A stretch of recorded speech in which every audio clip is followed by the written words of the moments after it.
Bienvenidos una vez más a estos capítulos, por decirlo de alguna manera, de las clases virtuales. Entramos con esta última unidad de los escenarios alternativos de la literatura. Y pues bueno, hoy nos toca ver la novela gráfica, que a ciencia cierta, bueno, así como que de manera general podría parecerse mucho al cómic, pero hay una diferencia un poco pequeña en la cual vamos a tratar de encontrarle el día de hoy, ¿no? Les aviso de una vez, ahorita nos vamos a dar cuenta de que hay algunas cosas que ya conocíamos como novela gráfica, pero no teníamos el concepto bien estructurado. Pero pues bueno, ¿no? Sin más preámbulo, vamos a lo siguiente, ¿no? La novela gráfica empezamos con esta aclaración de que hay una confusión con la historieta. Algunas personas dicen que no hay ninguna diferencia como tal, pero y que incluso como los dos tienen los mismos elementos, es decir, los textos más los dibujos, entonces no hay ninguna diferencia como para poder decir que son dos géneros diferentes, ¿no?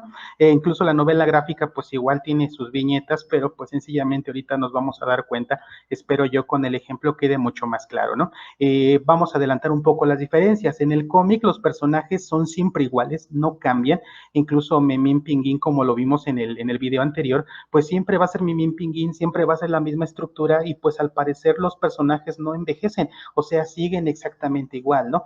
Siempre es la misma lucha, o sea, siempre están peleando contra los mismos, a veces solamente se cambia el villano, pero pues sencillamente es exactamente la misma situación. Aquí nos queda tal vez un poco más claro, ¿no? Si se dan cuenta, tengo aquí cuatro imágenes relacionadas a alguna especie de cómic o novela gráfica. Por ejemplo, por favor vean hacia su lado de la izquierda y tenemos a Tom y Jerry, que esa deben de conocerla, y abajo a los Simpson por si falla la primera, ¿no?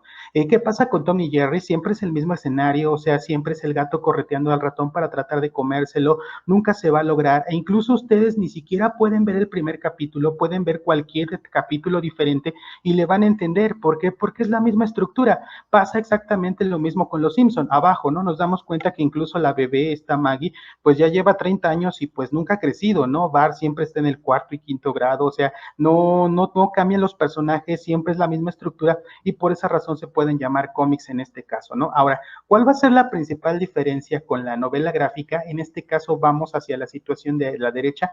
Tenemos acá al grupo más famoso de ninis, que serían los del Rey León. Incluso tengamos ahí de que el personaje evoluciona, es decir, no es como Tom y Jerry o como los Simpson que se quedan exactamente igual, no, sino que el personaje sufre un crecimiento personal. En el caso del Rey León, pues primero es un mi rey acá, chavito, bebé, de heredero del trono, después lo corren, se junta con estos dos vagabundos, se vuelve vagabundo, después pues ya le dice su chava, pues tienes que trabajar y recupera el reino, y pues hay una evolución del personaje, ¿no? Esa es la principal diferencia con la novela gráfica, es decir, el personaje crece, no se queda dentro de la misma situación, caso igual que encontramos con animes tipo Naruto, en el cual, por ejemplo, digamos, el personaje no es el mismo al inicio, sino que hay una evolución hasta la parte del final. No estoy diciendo solamente que Naruto sea novela gráfica, habría muchos más animes, pero pues solamente sirvió como ejemplo, ¿no? Entonces, esa sería la principal diferencia que tendríamos entre el cómic y la novela gráfica.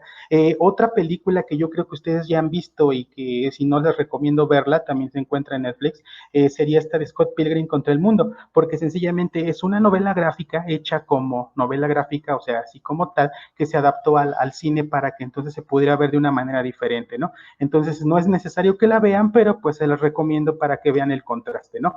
¿Cuáles son las principales diferencias entre la novela gráfica y el cómic? Pues que la novela gráfica está pensada como la novela tradicional, es decir, va a tener un planteamiento, o sea, una situación inicial, va a tener un nudo, que es la parte más fuerte que vive el personaje, y va a tener un final en el cual todo vuelve a tomar equilibrio y los personajes siempre se van a transformar y se van a desarrollar. Es muy difícil encontrar una novela gráfica en la cual el personaje sea exactamente igual, a diferencia de Batman o de algún otro superhéroe, porque sencillamente evoluciona, ¿no? Es como comparar las caricaturas con la película animada, o sea, la caricatura se hizo para la televisión, la película animada para el cine, la caricatura se puede pasar por fragmentos, el cine por lo regular es una sola emisión, siempre son los mismos personajes en la caricatura, en la película animada son cambios notables, la caricatura cuenta la misma historia y la película animada pues no, es más completa, más redonda, más acabada como tal, ¿no? La novela gráfica pretende ser más sofisticada que el cómic, o sea, casi como más elegante, por decirlo de alguna manera, y casi siempre toda la historia está completa con formato de libro, o sea, es un libro completo y ahí se acaba, ¿no? Entonces, tal vez la pregunta que podrían hacerme si estuviéramos en clase sería, Oiga, profesor, entonces, si viene, supongamos, por ejemplo, como Planeta Hall y el mundo de los Supermanes, que es toda la colección en un solo libro, y así la sacaron, ¿ya es una novela gráfica? La respuesta sería no, eso sería una antología, no una novela gráfica, porque sencillamente no tiene un desarrollo del personaje. Obviamente, en Estados Unidos el cómic tiene mucho auge por los caricaturistas y la novela gráfica se va más para la parte europea, ¿no? Incluso recuerdan que les dije dentro de las primeras clases que existían tres géneros literarios, el épico, el lírico y el dramático, y que incluso había un cuarto que era el didáctico, pero que lo tomaran en cuenta, pero no como ley.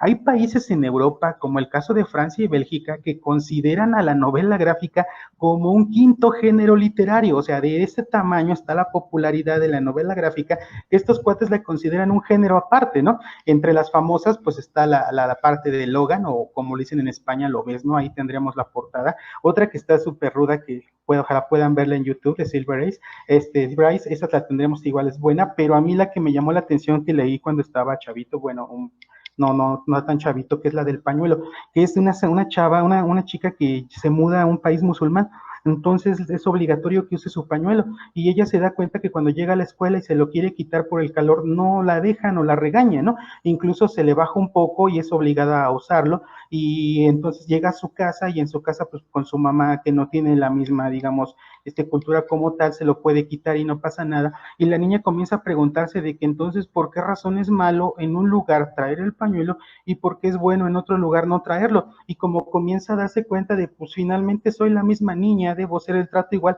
y pues se mete en un rollo cultural acá bien avanzado, ¿no? Esa está en YouTube igual por si les gustan checarla, ¿no? Hay dos tipos de novela gráfica. La primera se dice que es la adaptación de una novela o cuento clásico. Por ejemplo, si ustedes toman a Blancanieves, ¿no?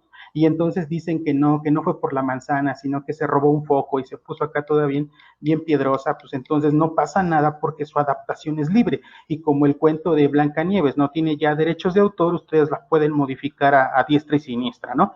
Y la otra es crear una historia original, es decir, meterlos en un solo tomo y pues sencillamente la temática va a ser muy variada como tal, ¿no? Vamos a algo que espero que esto ya sea como más de nuestra contemporaneidad. ¿Cuáles son las novelas gráficas más famosas? La primera es la de V de Vendetta, ¿no? Escrita y dibujada por Alan Moore, que incluso Alan Moore se basa en un hecho histórico que sí pasó, o sea, un hecho real, que es el famoso movimiento de la pólvora en Inglaterra, en la cual por lo tanto se trataba de matar al rey Jacobo I. Entonces ahí tiene todo su origen, ¿no? En donde un cuate, no recuerdo ahorita cuál es su nombre completo, pero pues sencillamente Faucles, ya me acordé, ese cuate se pone la máscara y comienza a alterar todo un movimiento libertario en este país, ¿no? La novela gráfica de V de Vendetta habla de un mundo fascista, o sea, un mundo sin libertad de expresión, donde el gobierno te está oprimiendo, te quita absolutamente todo, una vigilancia extrema, y por esa razón usa esa máscara para poder distinguirse, que ahorita ustedes la reconocen por la misma que está usando este cuate del movimiento de Anonymous, ¿no? Del lado derecho les puse una página del cómic original para que ahí vean más o menos cómo se desarrolla la novela gráfica, ¿no? Hay otro autor que hizo una especie como de colección, uno que se llama Crónicas de Palestina, Crónicas de Birmania, incluso puso Crónicas de Jerusalén, y pues digamos que es una colección completa de igual de novela gráfica de las famosas. Pero vamos con tal vez la más popular de todas, que es la escrita por Art Spiegelman y que se llama Maus. Incluso esta novela gráfica fue tan famosa que le dieron el premio Pulitzer. O sea, el premio Pulitzer es para periodismo, pero vean, o sea, que una novela gráfica lo gane, pues ya es mucho, ¿no? Ya es mucho avance, porque esta novela habla sobre el holocausto, pero le da una visión diferente. Si nos damos cuenta, del lado izquierdo está la portada de la novela gráfica, dice Maus, y lo que me llama a mí la atención, creo que ustedes también, es atrás la cruz svástica, o sea, la esvástica, perdón, donde por lo tanto en el centro de esa cruz está un gato, pero con el bigote de Hitler, y abajo hay dos roedores, pues así como que abrazados. ¿Por qué razón? Porque Spiegelman ve al holocausto, pero diciendo que los gatos son los nazis y los roedores son los judíos que van a ser exterminados. Entonces, incluso vean en el cuadrito que está a la derecha de la portada, se ve un montón de roedores con el uniforme que tenían los judíos y pues abajo se ve como le van a dar un tiro a uno de los ratones, solamente por diversión, un gato de la SS, ¿no? Entonces, en el centro también tienen ahí ya como el cómic como tal, y pues sencillamente por esa razón se volvió famoso, ¿no? Casi todas las novelas gráficas gráficas van a estar tratadas como autobiografía, o sea, como si yo fuera el principal. Hay otras más famosas, claro, por ejemplo, Mundo Fantasmal, Blankets, y pues sencillamente se vuelve famosa porque a diferencia del cómic, la novela gráfica se apoya en recursos literarios. Por ejemplo, cuando alguien adelanta la historia para ver qué es lo que pasa, se le conoce como flash forward o prolepsis. Y cuando alguien recuerda algo del pasado y entonces se detiene todo y luego vuelve otra vez a la realidad, se le conoce como analepsis o flashback, ¿no? Entonces, siempre estuvo más cercana para el hecho del cine. Hay muchas novelas gráficas que se hicieron película y pues casi siempre utilizan el yo, ¿no? Por ejemplo, vean, aquí les hice una compilación de las películas basadas en novelas gráficas. La primera sería la del Cuervo. El Cuervo es famosa porque fue actuada por Brandon Lee, hijo de Bruce Lee, el karateca. Entonces esa sería la primera, ¿no? Es como de las primeras que se hizo. La otra sí ya sería mucho si no la conocen. Estamos hablando de la película de Hombres de Negro. No fue hecha para película, fue hecha como novela gráfica y se adapta al cine, ¿no? Esa es de las más famosas que tendrían. La película de 300, así para ver un poco de acción y mucha sangre, también fue basada en una novela gráfica. Ahí tenemos la referencia como tal. Y una que sí estaría bien que la vieran, que es la de Sin City o Ciudad del Pecado. ¿Por qué razón? Porque digamos, bueno, esta es porque es de mis favoritas, ¿no? Porque tenemos, por ejemplo, Robert Rodríguez, que está involucrado también con el proyecto de mini espías, películas como Machete y todo este tipo de cosas, pues tiene buen cine, ¿no? También está medio sangrienta, incluso es como si estuviéramos viendo una novela gráfica en 3D. Por esa razón se les recomendaría, ¿no? Hay otra, la clásica, la que ya les dije, V de Vendetta, y pues quién pensaría, ¿no? Una que también es buena por la acción y las peleas que hay, que es la de Kingsman, Servicio Secreto, también está basada en una novela gráfica. Como nos damos cuenta, pues sencillamente no estamos lejos de esta situación, sí la conocíamos y es algo un poco más propio de nuestro mundo, ¿no? Y pues bueno, hasta aquí dejaríamos esta clase de novela gráfica. Muchas gracias por su atención, espero no les haya sido tan aburrida y pues bueno, síganse cuidando mucho, ya casi van a su descanso merecido y pues